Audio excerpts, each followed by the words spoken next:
Bismillahirrahmanirrahim. Assalamualaikum warahmatullahi wabarakatuh. Perkenalkan, kami dari S1 Ekonomi Syariah, UPN Veteran Jakarta. Di sini kami akan menjelaskan tentang Islamic General Equilibrium yang beranggotakan Aurelia Putra Pratama dengan NIM 2010-116006, Hoyrul Anwar dengan NIM 2010-116007, dan saya sendiri Muhammad Andriansyah dengan NIM 2010-116005. Dan yang terakhir, Mas Rela Nasmatulahyo dengan NIM 2010-116034. Yang pertama itu kita akan membahas tentang keseimbangan di pasar uang dengan kurva LM. Keseimbangan pasar uang ditunjukkan oleh kurva LM. Sesuai dengan namanya, kurva LM itu menggambarkan L sama dengan L itu liquidity, yang merupakan jumlah likuiditas uang dalam perekonomian yang diedarkan oleh bank sentral. Nah, kalau M atau money juga itu merupakan jumlah uang yang ingin dipegang oleh masyarakat. Bisa dituliskan MS dan sama dengan MD. Nah, pemetaan uang itu ada berbagai motif. Yang pertama, untuk melakukan transaksi yang digambarkan dengan MDTR, untuk melakukan spekulasi yang digambarkan dengan MDSP, dan permintaan untuk jaga-jaga yang digambarkan dengan MDPR. Sehingga dapat dirumuskan dengan MD sama dengan MDTR plus MDSP plus MDPR. Nah, keseimbangan itu sama dengan MS sama dengan MD ini digambarkan oleh kurva dengan sudut 45 derajat. Jumlah uang MS maupun MD ini masih belum bisa menggambarkan daya beli uang karena belum diketahui harga-harga umum yang berlaku. Maka, jadi kalau misalnya kita pengen tahu daya beli uang, MS dan MD harus dibagi dengan harga, sehingga menunjukkan real money supply yang digambarkan dengan MS per P dan real money demand yang digambarkan dengan MD per P. Nah, di sini ada contoh. Katakanlah MS per P sama dengan Rp100. Jika seluruhnya digunakan untuk transaksi, maka didapat titik pada sebuah vertikal. Nah, kalau sebaliknya, kalau misalnya digunakan untuk spekulasi, maka didapat titik pada sebuah horizontal. Ini ada contoh selanjutnya, penambahan uang beredar oleh bank sentral akan menggeser kurva ke arah atas. Ini bisa kita lihat, kalau kurvanya ke atas itu berarti ada penambahan uang dari bank sentral yang beredar. Nah, kalau misalnya itu ke bawah, itu dia menunjukkan kontraksi moneter, di mana tuh penambahan uang beredar itu dikurangi, jadi makanya dia bergerak ke bawah. Nah, terus kita di sini membahas tentang kurva yang menunjukkan hubungan uang dengan pendapatan dan tingkat. Pertama, hubungan uang dengan pendapatan. Semakin besar pendapatan seseorang, maka semakin besar pula keinginannya memegang uang untuk melakukan transaksi. Nah, itu teorinya. Nah, jadi sebaliknya juga, semakin kecil pendapatan seseorang, maka semakin kecil jumlah uang yang ingin dipegang. Hubungan itu menunjukkan hubungan yang positif. Di teori Cambridge akan permintaan uang. Di rumusnya ini ada MDTR sama dengan K plus I. Ini rumus dari hubungan uang dengan pendapatan. Money demand merupakan porsi tertentu dari pendapatan. Jika Y besar, maka MDTR besar. Sedangkan jika Y kecil, maka MDTR kecil. Hubungan antara uang dan pendapatan ini digambarkan dengan kurva berikut. Dia jadi lebih ke atasnya tuh ke arah kanan. Nah, terus yang kedua, hubungan uang dengan tingkat bunga. Ini hubungan uang dengan tingkat bunga itu tuh hubungannya negatif. Kenapa negatif? Karena semakin tinggi semakin tinggi bunga, maka semakin tinggi ketertarikan seseorang untuk menyimpan uang dalam deposito. Dalam konteks lain, semakin tinggi bunga obligasi, maka semakin tertarik seseorang untuk membeli obligasi. Jika seseorang meningkatkan simpanan dalam bentuk deposito atau membeli obligasi, maka semakin sedikit uang yang tersedia baginya untuk melakukan spekulasi berjual beli di pasar saham. Next.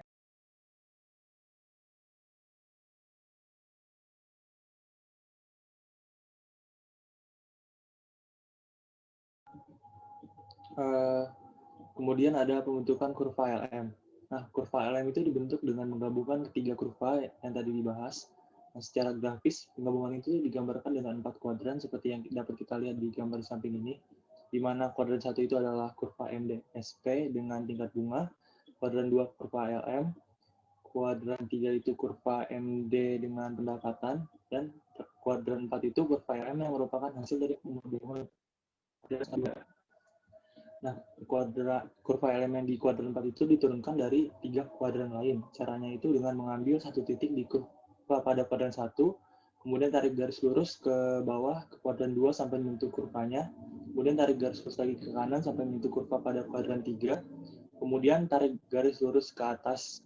Nah, dari titik pertama yang diambil pada kurva di kuadran 1 tadi itu, tarik juga garis lurus ke kanan.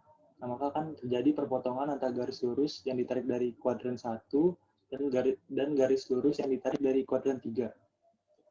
Ini merupakan titik pertama pada kuadran 4. Nah, kemudian kita lakukan cara yang sama dengan mengambil titik kedua dari kurva pada kuadran 1, maka akan didapat titik kedua pada kuadran 4. Nah, hubungan kedua titik tersebut maka akan mendapatkan kurva M, di mana kurvanya itu bergerak dari kiri bawah ke kanan atas. Next. Yang selanjutnya adalah savings atau tabungan. Savings adalah bagian daripada pendapatan nasional per tahun yang tidak dikonsumsi. Semakin banyak pendapatan yang diterima oleh seseorang, maka akan semakin banyak pula pendapatan yang disisihkan untuk ditabung. Fungsi dari tabungan adalah suatu kurva yang menggambarkan sifat hubungan antara tingkat tabungan rumah tangga dalam perekonomian dengan pendapatan nasional atau pendapatan disposal perekonomian tersebut. Pendapatan disposal adalah pendapatan yang sudah dikurang oleh pajak. Secara matematis dapat dirumuskan sebagai berikut, di mana saving sama dengan Y dikurang C, saving sama dengan pendapatan dikurang konsumsi, di mana C sama dengan A ditambah BY disubstitusikan ke C, sehingga menghasilkan fungsi tabungan yaitu min A ditambah 1 min B dikali Y. Dan selanjutnya investasi. Investasi merupakan komponen penting untuk mendorong pertumbuhan ekonomi. Investasi akan menyebabkan kapasitas produksi meningkat karena adanya dana alokasi untuk pembelian barang-barang modal, penggantian barang yang rusak, dan dapat digunakan sebagai penelitian dan pengembangan. Fungsi dari investasi menjelaskan hubungan di antara besarnya jumlah investasi dengan tingkat bunga real, di mana sifat hubungannya adalah negatif, yaitu jika tingkat bunga real turun, maka tingkat investasi akan meningkat, dan sebaliknya. Sifat hubungan negatif antara tingkat bunga real dengan jumlah investasi dijelaskan dalam kurva investasi dengan lereng negatif sebagaimana terlihat di gambar. Next. Pendapatan. Pendapatan atau income adalah uang yang diterima dan diberikan kepada subjek ekonomi berdasarkan prestasi yang diserahkan, yaitu berupa pendapatan dari profesi yang dilakukan sendiri atau usaha perorangan dan pendapatan dari kekayaan. Besarnya pendapatan seseorang sangat bergantung pada jenis pekerjaannya. Kurva di samping mengungkapkan bahwa keseimbangan pendapatan nasional atau keseimbangan pada perekonomian dua sektor tercapai pada saat Y sama dengan C ditambah I, atau S sama dengan I. C tambah I akan sama dengan C ditambah S, sehingga investasi akan sama dengan savings. Rumusan di atas artinya bahwa keseimbangan pendapatan nasional akan tercapai manakala tabungan atau savings nilainya sama dengan investasi.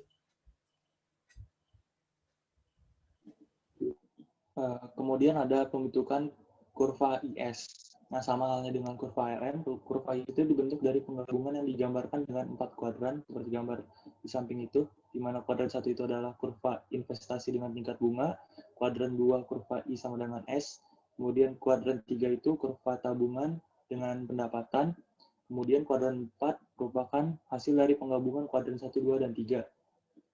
Nah, kurva IS di kuadran 4 ini itu diturunkan dari 3 kuadran lain.